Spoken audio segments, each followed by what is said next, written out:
Le dépôt de consigne.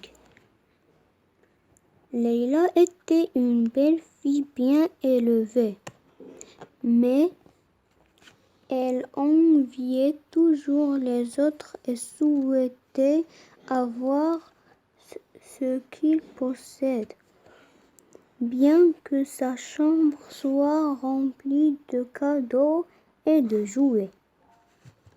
Un jour, de retour de l'école, elle sortit une très jolie montre de son cartable que son petit frère prit. Sa maman lui demanda: « À qui appartient cette montre ?»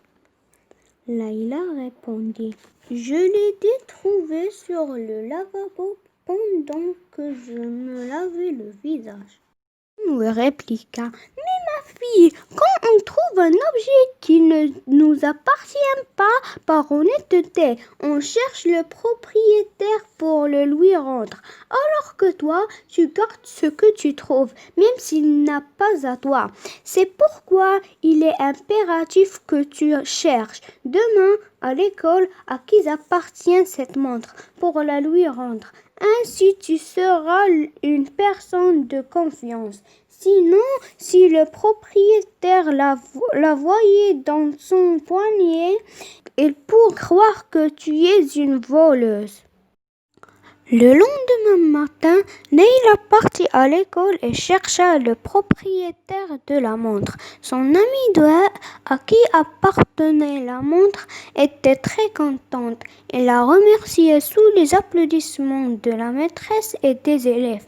À son retour à la maison, le père leur annonça: « Demain, c'est le week-end, la fin de la semaine.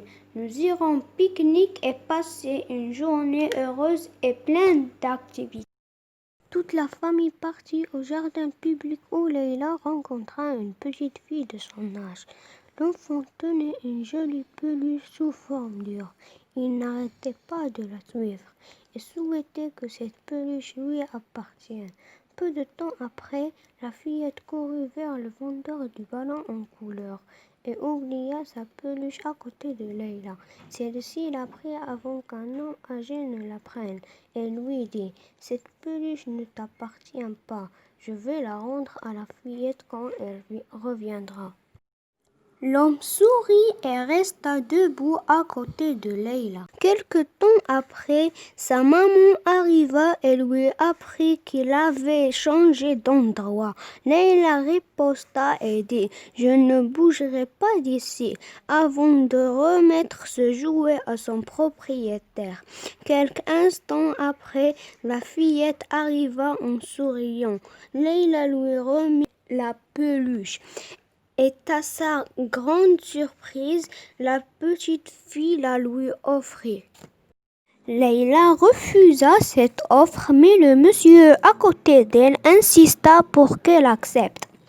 Il lui dit: « Je suis le papa de cette fille et ce jouet est pour toi, en guise de récompenser de ton honnêteté. » Leila était très contente. Sa mère lui dit: « Il a été témoin de ton honnêteté.